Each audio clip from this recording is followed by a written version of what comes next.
Ayo ikut menjadi bagian dari perubahan besar bangsa ini bersama Sahabat Pekerja Indonesia.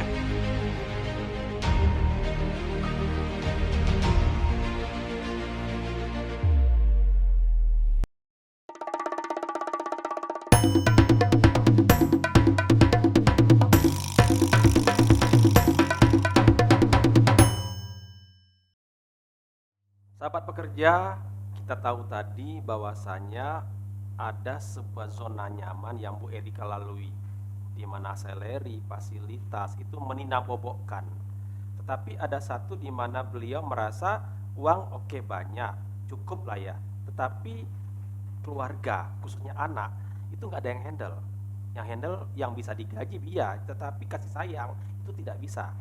Sampai pada satu titik di mana beliau akhirnya lewat kuasa Allah itu ada anaknya sakit dan harus ditemanin, dan itu beliau memutuskan untuk tetap sebagai karyawan tapi tidak digaji.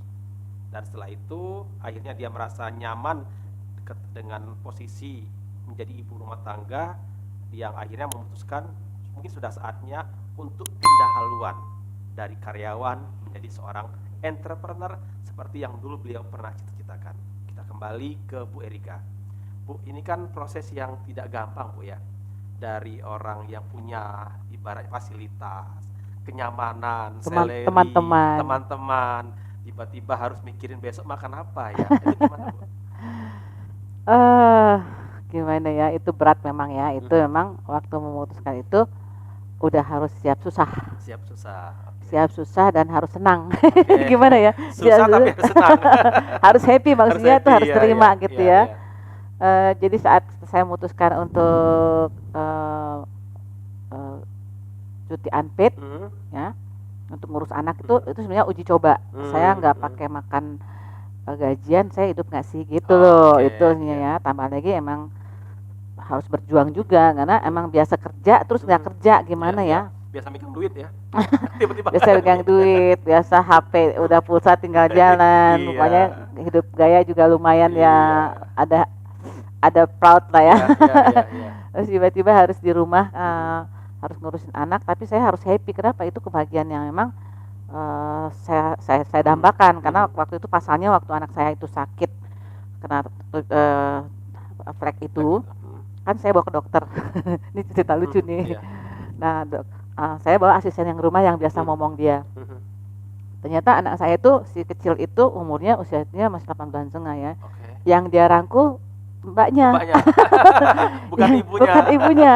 Waktu saya mau ambil dia menangis merontak kan. Tapi begitu mbaknya. Terus kata dokter ngomongnya apa? Ya udah Bu, kasih mamahnya aja tuh. Ya jadi mbaknya itu dibilang mamanya, saya mboknya malah. Jadi kebalik dunia ya. Tapi bukan cuma itu yang bikin saya sedih, itu anak saya nggak mau ke saya, itu aja. Jadi kalau dia susah dan saya sakit, dia mau pelukan, saya mau meluk nggak mau. Itu yang membuat saya juga terpukul ya. Terpukul, saya pikir saya hidup senang di luar, untuk apa anak saya nggak merasain itu. Jadi saya udah tekad bulat untuk quitting di situ ya, dengan segala risikonya. Tapi saya pikir ya kalau niatnya buat keluarga pasti berkah gitu ya. Itu sih yang kata-kata nasihat orang tua yang saya inget ya. Kalau tujuannya apa dulu gitu kan, tujuan berhenti untuk apa dulu. Kalau untuk niatkan keluarga, jadi kekuatan niat juga Pak Hari. Kalau untuk keluarga insya Allah berkah. Nah kata berkah itu saya masih bingung bentuknya seperti apa ya, apa enggak jaminannya apa, kan nggak ada jaminan untuk gajian, nggak ada jaminan, tapi dari mana gitu kan. Tapi karena emang kekuatan untuk ngurusin anak itu cukup besar, akhirnya saya pikir ya deh ikut aja dah. Nah, akhirnya saya coba jalankan ya. Nah, dari situ saya juga mulai merintis usaha di rumah. Nggak langsung travel masih jauh di Lubuk sana ya. Jadi ini yang apa di depan mata? Depan mata. Saya bikin warung mini warung ya, bukan minimarket ya. Jadi saya jual satu mobil saya tuh, masih inget banget namanya sedan Corolla. Ya 2777 AL, mungkin bagi yang sekarang yang masih punya mobil itu mobil saya dong. Saya jual itu 60 juta ya. Saya rubah jadi warung ya, di depan rumah itu saya bikin warung kelontong yang luarnya ada rokok, ada beras segala macam. Saya senang belanjanya Pak. Sembakonya ya. Saya senang belanjanya, saya nata-nata senang. Tapi pas jualannya saya nggak demen Pak. karena Aduh, nunggu mungkin ya. menunggu. Saya bukan Karena orang pasif tipe gitu ya. iya, saya nunggu. Aduh, bukan tipe saya banget gitu ya. Hanya bertahan 6 bulan. 6 bulan saya pikir, aduh, saya cari asisten yang ngelayanin ternyata habis tuh. Jadi modal 50 juta tuh habis. Habis. Alias sebelum habis, karena saya nggak mau ngurusin, saya hibahin ke kakak saya. Oh, jadi Bawa di dari take warung. over sama kakak. Dikecilin tuh warung, dihilangin. Saya ganti dengan jasa laundry, jual tiket kereta api. Tetap jualan ya. Jualan ya, tapi bukan beda-beda. jadi bukan bidang produk, bukan larang produk. Saya memang kayak ternyata saya enggak, kalau orang Cina bilang tuh saya enggak hopeng. Saya enggak cuan di produk ya, tapi saya lebih suka di jasa gitu. Seperti jasa laundry kan jasa. Kemudian jual tiket kereta api juga kan produknya nggak usah ditumpuk gitu kan. Ternyata ya lumayan lah ada kegiatan gitu ya. Nah akhirnya setelah datang waktu untuk masuk lagi ke Garuda itu, saya udah nyaman di rumah, artinya mau masuk pagi-pagi ke kantor itu berat banget karena ninggalin anak gimana gitu, kayaknya hati ikut nangis gitu kan. Saya pikir udah dah, saya mengajukan resign gitu kan. Nah situ akhirnya Allah kasih jalan juga ya. Ketika saya udah tadi usaha segala macam nggak membuat saya happy, masih kurang banyak gitu ya. Gimana menjadi orang kaya jualan kayak gini, susah juga nih gitu kan. Akhirnya saya coba waktu sudah punya, cuma uangnya belum ya. Akhirnya saya coba menghimpun kekuatan kembali, pengalaman-pengalaman yang dulu saya belajar sekolah di Garuda tapi dibayar, alhamdulillah. Itu saya explore lagi di situ. Saya bikin proposal ke sini ke sono gitu ya. Berarti Bu Rika itu partner dari Garuda. Ya. Yang mengajukan gitu ya. Jadi mitra agent ya. Agent. Jadi kayak agent gitu. Ya. Tapi kalau dulu kan ayo ikut menjadi bagian dari perubahan besar bangsa ini bersama Sahabat Pekerja Indonesia.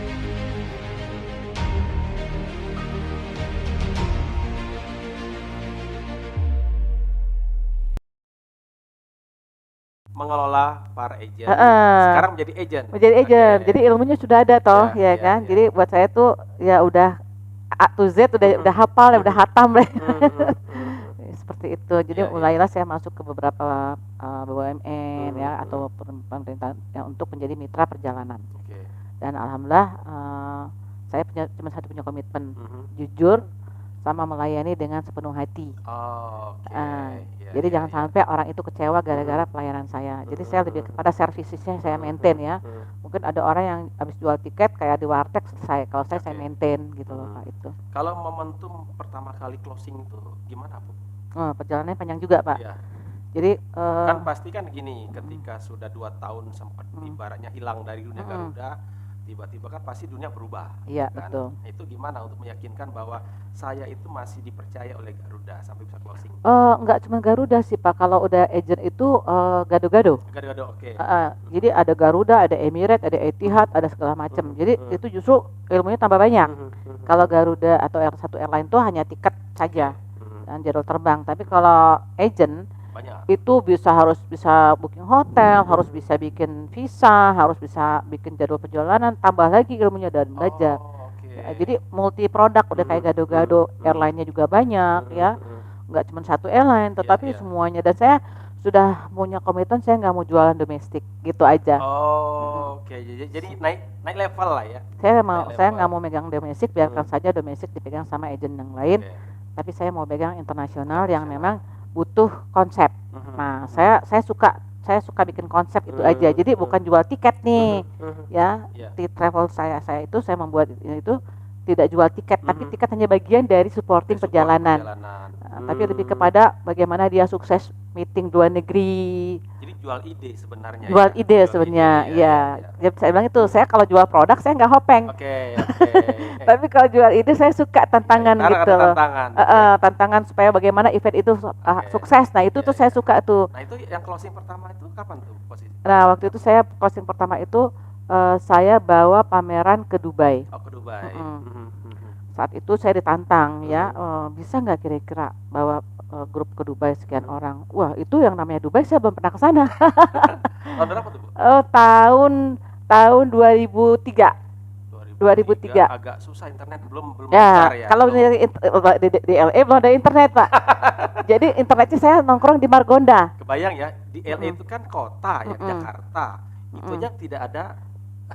Jadi saya Oke. harus ke warnet-warnet di Margonda Mhm. untuk yang namanya sekitaran Dubai gimana. Saya harus ngeprint tuh. Mhm. Baca aja di rumah tuh. Karena kalau saya nongkrong di sana kan berjam-jam, Ya, betul. bayarnya jam-jaman mahal. Ya, Jadi saya ngeprint aja. kalau nggak di print ini di soft Bisa copy, flash disk, bisa flash disk. Nanti print di rumah. Oke. Seperti itu saya pelajarin segala Hmm. macam. Baru dibikinkan proposal gitu. Tapi belum pernah ke Dubai. Belum pada pernah saat ke itu? Dubai, tapi Oh, udah sering terbang ke luar negeri. terbang. Kita minimal Paling tahu tidak lah tahu bentuk airport di seperti mana, apa. seperti Schiphol udah, Paris udah. Jadi kita tahu kalau Iya. kalau Dubai memang belum pernah, karena Garuda tidak terbang ke sana. Iya, iya. Kalau ke Paris, ke mana? Ke Paris, ke London segala macam udah ke sana ya. Ya udah negara-negara Iya. udah minimal airport udah tahu. Sudah tahu. Jadi Itu bentuknya dulu sama pintu lah. masuk heeh. Kalau hotel-hotel ya kita cari di internet gampang ya. Oh. Seperti itu, dan HP belum ada Google. Iya, iya, iya, iya. Dan alhamdulillah sukses karena saya harus ngatur tiket hotel, transportation di sana. Ya alhamdulillah. Dan nah Itu setelah bukan Garuda berarti ya, sebagai bukan Emirates. penerbangannya. Oh, Emirates. Emirates. Jadi memang jual ide tadi ya. Iya, Saya iya. bilang tadi nggak harus Garuda. Saya memang Oke. mantan ya, Mhm. mantan pegawai Garuda, tapi Mhm. ketika jadi agent Sudah saya harus apa bisa saja. semuanya, harus jual. Termasuk Pak Jokowi juga pada saat kapan itu? Katanya pernah handle Pak Jokowi juga. Oh iya, waktu itu beliau masih membawa PT Pengusaha nama Mebel. Mebel. Oke. Di situ saya sangat kenal dengan beliau, Mhm. berinteraksi karena memang apa namanya difasilitasi oleh Kementerian Perdagangan kan para UKM itu. Oke, oke. Jadi saya sering bawa pameran-pameran Mhm. Indonesia Expo di Expo. Sharjah ya, itu yang paling Mhm. besar tuh, Mhm. sampai 500 orang tuh saya handle ya. Mhm. Kemudian juga ke Jordan, Mhm. banyak dengan beliau. Mhm. Sekarang alhamdulillah jadi orang yang luar biasa. Jadi kalau misalkan kalau kita ambil makom gitu, sebenarnya klien Bu Erika tuh level presiden. Iya, dulu juga para menteri seperti banyak lah ya, saya nggak usah sebutin ininya. Memang jadi saya jual jasa. Nah, karena kalau udah megang pemerintahan tuh emang harus sudah siap, Pak. Siap 24 jam mata melek gitu ya, harus melayani dengan sepenuh hati tadi ya. Nah, kalau travel lain mungkin kan 9 to 5. Iya, iya, iya. Kalau saya karena emang suka melayani Sudah, dengan sepenuh hati, jadi pekerjaan-pekerjaan maksudnya ganti rute segala macam tuh HP kudu Sudah hidup standby, setiap malam gitu betul, ya. betul, Karena kan betul. namanya pejabat kan kepentingannya kan nggak bisa Beda-beda. seperti itu. Juga. Jadi dan itu buat saya tuh menyenangkan. Menyenangkan. Kalau orang justru menghindari, Bu Erika malah Menyenangkan. mencari yang begitu. Dan negara-negara yang saya sentuh itu adalah negara-negara yang tidak disentuh oleh travel-travel yang lain. Oke. Seperti contohnya negara-negara Aljazair, atau negara Tanzania, negara-negara yang Maghribi sono yang susah komunikasinya, ya, atau misalnya negara Amrik ya, Johannesburg, Iya, Cape Town dan lain-lain tuh saya suka tuh. Kenapa? Kalau negara Asia, Singapura, Kuala Lumpur itu mah ibaratnya emang sama jamnya dengan kita ya, tapi kalau di sana tuh bedanya 6 jam, 8 jam. Kita harus nongkrong di sana dan bahasa Inggrisnya juga. Dan senangnya saya komunikasi dengan orang sana itu strategis ya, efektif, efisien. Jadi saya udah bekal bahasa Inggris tadi sangat kepake di dunia saya itu. Nah, itu Bu, pintu masuk untuk ke sana itu apakah lewat ke KBRI kita atau gimana untuk bisa tembus ke sana itu? Enggak, awalnya kita cari dulu. Cari dulu ya. Cari dulu agen-agen mana saja yang jadi mitra kita di sana, baru nanti ketika nanti ada hubungannya dengan KBRI atau KCRI, baru kita juga kontak ke sana untuk minta dukungan. Oke, berarti memang sebenarnya ini babat alas ya istilahnya. Betul. Benar-benar ya menjalin hubungan baru ya. Betul. Dan beda kan kalau lewat KJRI kan sudah ada orang gitu kan. Kalau ini kan kita ibaratnya benar-benar nggak tahu, ini masih hutan, masih belantara, kita masuk kayaknya pernah kena tipu aja gitu. Alhamdulillah sih enggak ya? Karena sebelum saya transaksi saya pasti validasinya lewat KJRI. Ini travel ini bagus apa enggak gitu kan, seperti itu. Mitra ini bagus apa enggak, kalau memang bagus ya saya dan gitu loh. Harus begitu, kalau enggak nanti bablas nanti. Oke. Berarti sampai di posisi kan kalau hari ini kan sebagai masih CEO Bu di Alhamdulillah di Anissa, masih. masih ya. Iya. Artinya kan pasti ada satu etape lah nanti Betul. untuk mewariskan. Iya, Nah, itu sudah disiapkan itu. sudah sangat sudah. Oke. Anak saya pertama yang Iya. namanya Anissa Travel itu Ah. justru saya persiapkan untuk anak saya itu namanya Karina Nurunisa. Dia Bayi sekarang ya? Bayi ya Bayi panggilannya ya. ya. Dia sekarang dia yang saya saya push untuk menguasain apa yang saya udah pelajarin Sekian puluh tahun sekian yang lalu 10 gitu. tahun pengalaman Garuda plus pengalaman travel. Dia harus menguasain secepat mungkin. Oke. Ya sempat kaget-kaget juga sih, tapi alhamdulillah dia kuat juga. Oke. Artinya darah entrepreneur, darah kegigihan Bu Erika itu mengalir ke Mbak Agi. Insya Allah mudah-mudahan Oke. sudah terlihat gitu. Siap. Sahabat pekerja, ini luar biasa. Ternyata seorang ibu rumah tangga yang awalnya memang pernah bekerja, tetapi dia berani untuk memutuskan untuk merubah hidupnya, akhirnya bisa mengalami suatu hal yang luar biasa dan akhirnya juga bisa mewariskan apa yang pernah beliau alami, pengalaman hidup, wisdom dan lain-lain. Tetap di OPEK, obrolan pekerja bersama saya Hari Sol Putra.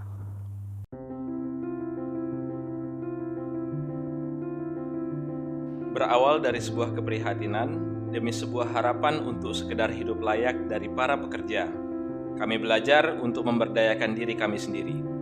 Kami bahkan belajar untuk mengadvokasi sahabat pekerja secara mandiri.